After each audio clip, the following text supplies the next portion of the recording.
السلام علیکم میرے پیارے ویورز، برائے مہربانی میرے چینل کو لائک کر دیجئے، سبسکرائب کر دیجئے، بیل آئیکن کا بٹن دبا دیجئے اور پلیز کمنٹ باکس میں یہ ضرور بتائیے کہ آپ کو میری کہانی کیسی لگی۔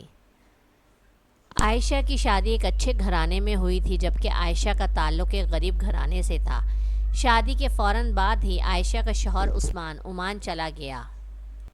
سسرال والوں کو تو ایک نوکرانی مل گئی۔ اب عائشہ 12 افراد کے لیے کھانا بنا کر بے حال ہو جاتی اور پورے سسرال والے اے سی والے کمرے میں بیٹھ کر مزے سے سوتے اور فلمیں دیکھتے۔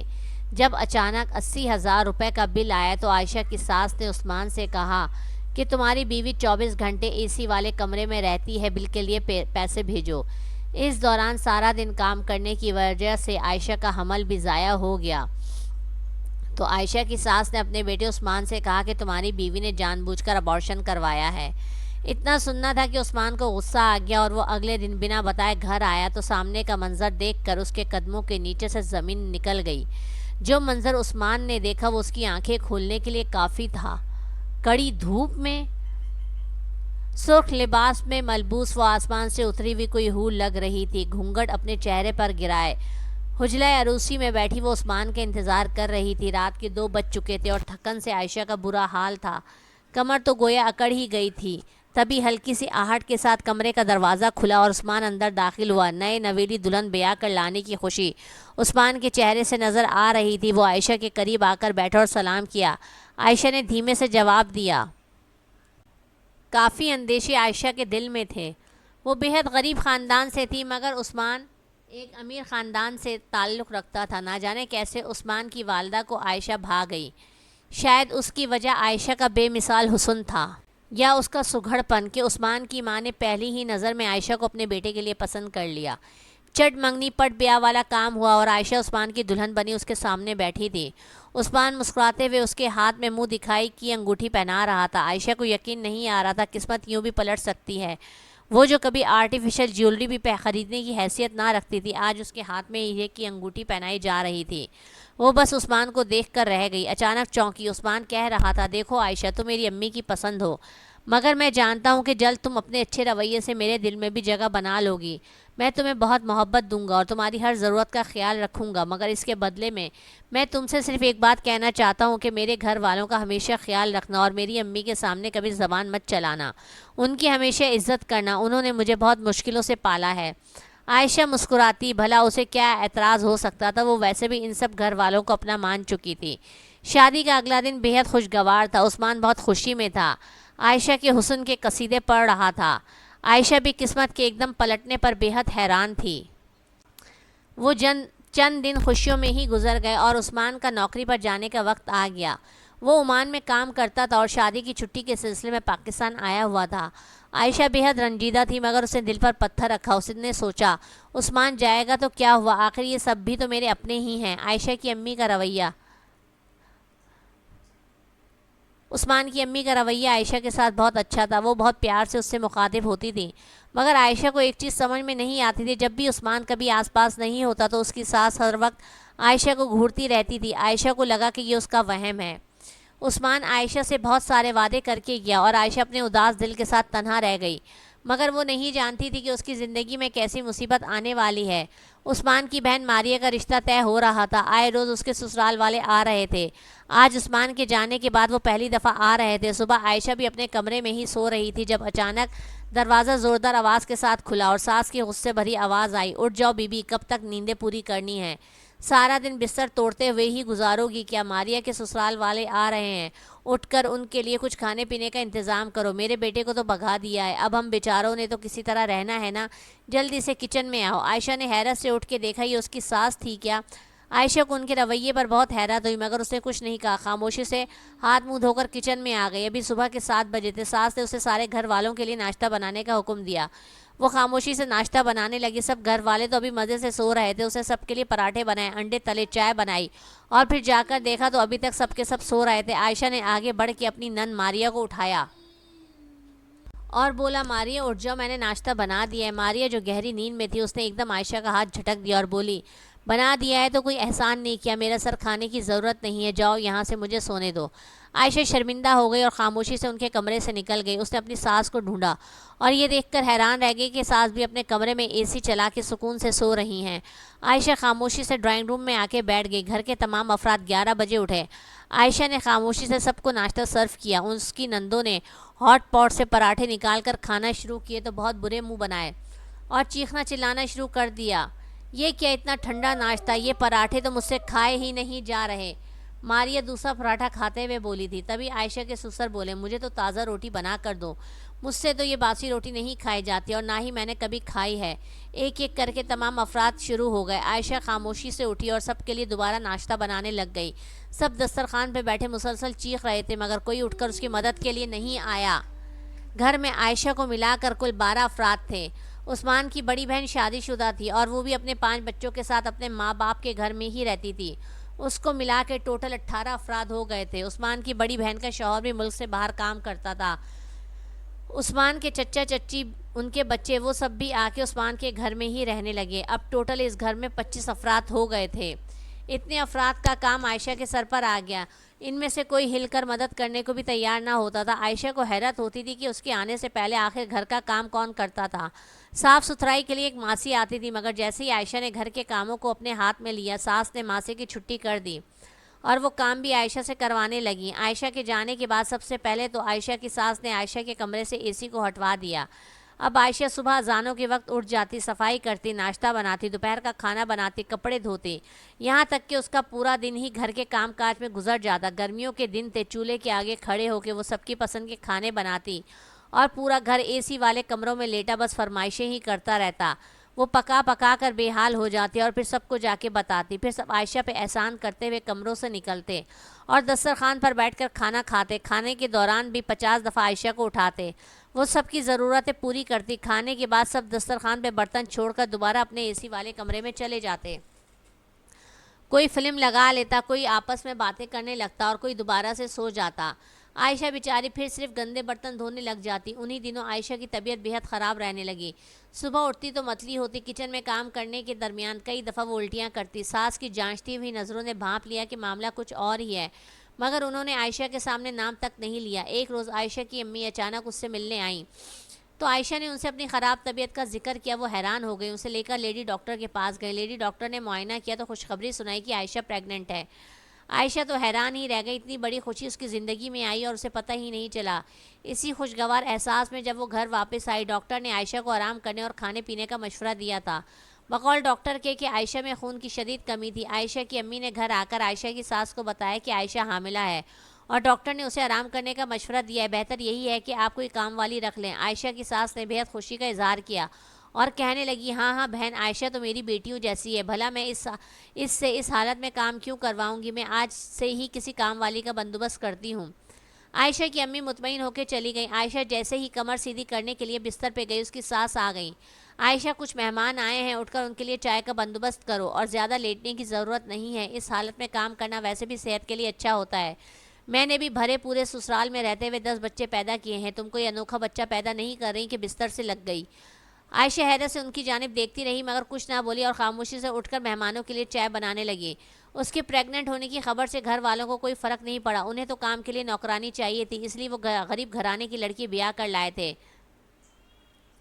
عائشہ خراب طبیعت کے باوجود سارا دن کام کرتی رہتی۔ آخر کار اس کی ہمت جواب دینے لگی۔ اس رات جب عثمان کا فون آیا تو اس نے کوشش کی کہ وہ اسے بتا دے کہ گھر میں کام کی زیادتی سے وہ پریشان ہے، لیکن جیسے ہی اس نے عثمان کو کہا کہ اس کی بہنیں کچن کے اور گھر کے کسی بھی کام میں عائشہ کا ہاتھ نہیں بٹاتی، عثمان فوراً ہی غصے میں آ گیا اور اس نے کہا کہ میں اتنی دور بیٹھ کے کما رہا ہوں اور تم لوگ ہو کہ چھوٹی چھوٹی باتیں ہر وقت مجھے بتا کر پریشان کرتی ہو۔ میری بہنیں آج ہیں، کل کو وہ رخصت ہو کر چلی جائیں گی تو مگر تھوڑا سا کام ہی کر لوگی تو اس میں برائی ہی کیا ہے۔ عثمان کی بات پر عائشہ حیران رہ گئی، جسے وہ تھوڑا سا کام کہہ رہا تھا، ان کاموں میں وہ صبح 6 بجے سے لے کے رات 12 بجے تک مصروف رہتی تھی۔ اس نے جان لیا کہ عثمان سے بات کرنے کا کوئی فائدہ نہیں ہے۔ ساس اور نندوں کا رویہ بہت ہی برا ہوتا جا رہا تھا اور وہ عائشہ کو بالکل نوکرانی سمجھتے تھے۔ عائشہ کو اب سمجھ میں آیا کہ وہ یہ غریب گھر سے لڑکی کو کیوں بیاہ کر لے کر گئے ہیں۔ انہیں صرف گھر کے کام کاج کے لیے ایک نوکرانی چاہیے تھی۔ عائشہ کپڑے دھونے کے لیے مشین لگاتی تو صبح سے لے کے شام ہو جاتی۔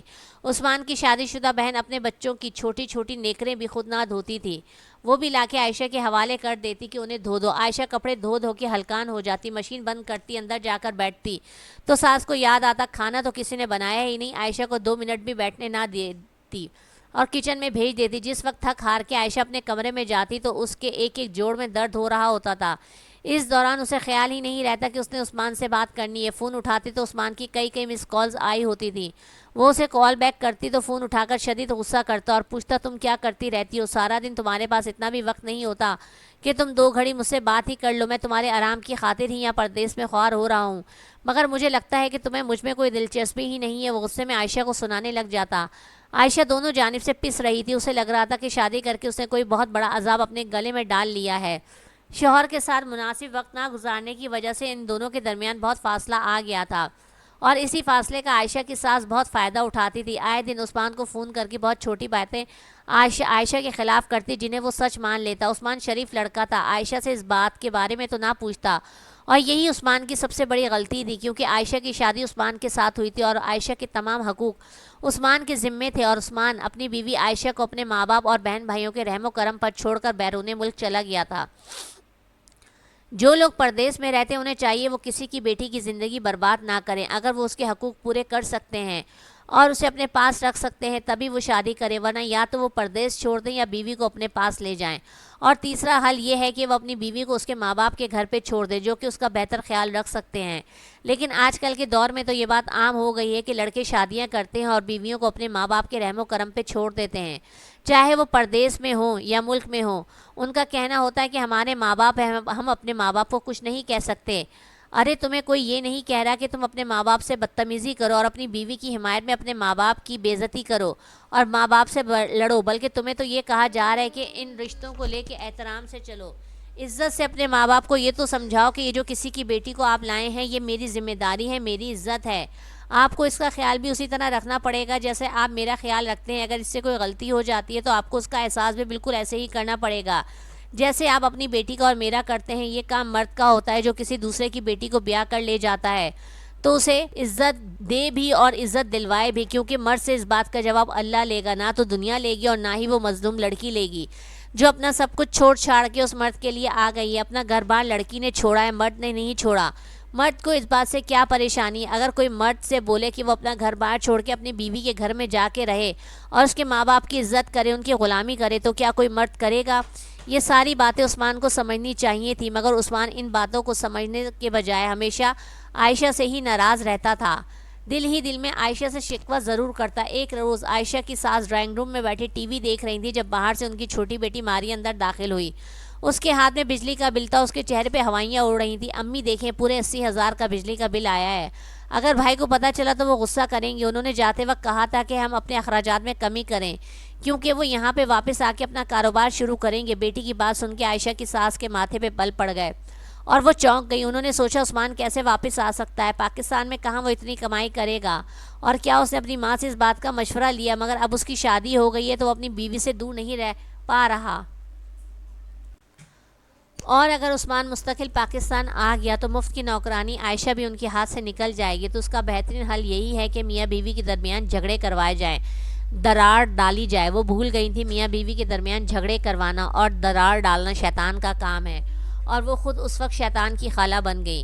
ان کے چہرے پہ واضح سوچ کی پرچھائی نظر آ رہی تھی۔ اچانک ان کے دماغ میں خیال آیا اور انہوں نے مسکرا کر اپنی بیٹی کو دیکھا اور کہنے لگی ذرا عثمان کو فون ملا کر تو دینا۔ ماریا نے حیرت سے ماں کو دیکھا اور موبائل نکال کر عثمان کو کال ملا کر دی۔ جیسے ہی عثمان نے فون اٹھایا ماں شروع ہو گئی، ہائے میرا معصوم بچہ، پردیس میں محنت کر کے پیسہ کما رہا ہے مگر تمہاری محنتوں کا کوئی صلہ نہیں، مجھ سے بڑی غلطی ہو گئی، مجھے معاف کر دو۔ میں تو غریب گھرانے کی لڑکی بیاہ کر لائی تھی کہ وہ ہمارے گھر میں آ کر روپے پیسے کی قدر کرے گی، مگر عائشہ اس قدر فضول خرچ ہے مجھے اندازہ نہیں تھا۔ میرے معصوم بچے، یہ تو تمہیں کنگال کر دے گی۔ عثمان کو سمجھ نہیں آیا کہ اماں کیا کہہ رہی ہیں، تبھی اس نے کہا اماں ہوا کیا ہے، بتائیں تو صحیح، کیا کیا عائشہ نے؟ ماں نے مسکرا کر ماریا کو دیکھا اور کہنے لگی کرنا کیا ہے بیٹا، سارا دن اے سی لگا کے کمرے میں پڑی رہتی ہے، اگر میں کچھ کہتی ہوں تو رونے لگ جاتی ہے کہ میں پریگننٹ ہوں، مجھ سے کوئی کام نہیں ہوتا اور گرمی زیادہ لگتی ہے۔ اس کی حالت کی وجہ سے میں بھی زیادہ سختی نہیں کرتی، مگر حقیقت تو یہ ہے کہ دن رات اے سی چلانے کی وجہ سے بجلی کا 80,000 بل آ گیا ہے۔ تمہارے ابو کے پاس تو پیسے ہی نہیں، تم کو ہی بھیجنے پڑیں گے۔ بل کی رقم سنتے ہی عثمان کے 14 تپک روشن ہو جاتے ہیں، لیکن اب وہ کیا کر سکتا تھا؟ اس نے ماں کو تسلی دی کہ پیسے بھیجے گا، مگر اس کے دل میں بیوی کے خلاف ایک گرا سی لگ گئی۔ اگلے دن جب صبح صبح گھر میں عائشہ کے سوا تمام افراد سو رہے تھے تو ماریہ کے سسرال والے آ گئے۔ عائشہ نے جا کے سب کو اٹھایا تو سوجی ہوئی آنکھوں کے ساتھ سب اٹھ تو گئے، لیکن سب کے ہی موڈ خراب تھے۔ ماریہ کے سسرال والے چاہتے تھے کہ انہیں حلوہ پوری کا ناشتہ کروایا جائے۔ بیچاری عائشہ کی تو شامت ہی آ گئی جب ساس نے اسے حکم دیا کہ سارے کام چھوڑو، پہلے ماریہ کے سسرال والوں کے لیے شاندار حلوہ پوری بناؤ۔ عائشہ کو صبح سے ہی چکر آ رہے تھے، مگر وہ خاموشی سے کچن میں چلی گئی اور پوریاں بنانے لگی۔ شدید گرمی تھی اور پسینہ ٹپک رہا تھا، نہ جانے کیا ہوا اور وہ زمین پہ گر گئی اور بے ہوش ہو گئی۔ اس کے گرنے کی آواز سن کے تمام افراد بھاگتے ہوئے کچن میں آئے۔ عائشہ زمین پر بے ہوش پڑی تھی اور آس پاس خون کا تالاب بنا ہوا تھا۔ عائشہ کی ساس کی اوسان خطا ہو گئے۔ انہیں یقین ہو گیا جب عثمان کو پتہ چلے گا کہ عائشہ کا بچہ گر گیا ہے تو وہ غصہ کرے گا۔ انہیں عائشہ کو ہسپتال لے جانے سے زیادہ اپنے جھوٹ کے پکڑے جانے کی فکر تھی۔ وہ تو بھلا ہو ماریہ کی ہونے والی ساس کا جنہوں نے ہنگامہ کر دیا۔ ماریہ کی ہونے والی ساس نے شور مچا کر عائشہ کو ہسپتال پہنچا دیا، ورنہ عثمان کی ماں تو عائشہ کو ہسپتال لے جانے کے حق میں ہی نہیں تھی، کیونکہ ان کی ساری سچائی کھل کر عائشہ کے گھر والوں اور عثمان کے سامنے آ جاتی، مگر بیٹی کے ہونے والے سسرال والوں کی وجہ سے وہ بہت ہی مجبور ہو گئی تھی۔ جب عائشہ کی آنکھ کھلی اور اسے پتہ چلا کہ اس کا بچہ دنیا میں آنے سے پہلے ہی جا چکا ہے تو عائشہ پر غم کا پہاڑ ٹوٹ پڑا، مگر وہ نہیں جانتی تھی کہ اس کے خلاف ایک اور سازش اس کی ساس تیار کر چکی ہے۔ اس کے ساتھ اسی شام ساس نے اس کی ہسپتال سے چھٹی کروائی اور گھر لے آئی۔ عائشہ کے گھر والے آئے تو عائشہ نے انہیں کوئی بات نہیں بتائی، بلکہ ٹال دیا کہ میں سیڑھیوں سے گر گئی تھی اس لیے بچہ ضائع ہو گیا۔ اس کی آنکھیں بار بار آنسوؤں سے بھر جاتی تھی۔ عائشہ کے گھر والے چلے گئے تو عائشہ کی ساس نے ایک بار اس سے پھر چائے بنانے کی فرمائش کر دی، بغیر اس بات کا احساس کیے کہ ابھی ابھی وہ ہسپتال سے گھر آئی ہے۔ عائشہ کو شدید تکلیف تھی، مگر اس کے باوجود وہ ہمت کر کے کھڑی ہوئی اور کچن میں چلی گئی، کیونکہ وہ جانتی تھی جس انسان کے ساتھ اس کی شادی ہوئی ہے وہ خود عائشہ کے ساتھ نہیں کھڑا، اسے خود عائشہ کی کوئی پرواہ نہیں ہے۔ وہ جانتی تھی کہ اس گھر میں اس کی کوئی حیثیت نہیں ہے۔ جب اس کا شوہر ہی اس کی بات پہ بھروسہ نہیں کرتا تو یہاں جو لوگ ہیں وہ تو عائشہ کو نوکرانی بنا کر رکھیں گے ہی۔ عائشہ کی ساس نے عثمان کو فون کر کے بتایا کہ عائشہ ابھی بچہ پیدا نہیں کرنا چاہتی تھی، اس لیے خود ہی جا کے ابارشن کروا کر آ گئی۔ عثمان کا خون کھول اٹھا، اس کا جی چاہا ابھی اور اسی وقت جا کے عائشہ کا گلا گھونٹ دے۔ اس نے بغیر کچھ کہے فون رکھ دیا۔ عائشہ کی ساس آگ لگا کر آرام سے بیٹھ گئی اور خود کو شاباشی دینے لگی کہ سانپ بھی مر گیا اور لاٹھی بھی نہ ٹوٹی، مطلب یہ کہ عثمان کو سچائی پتہ بھی نہیں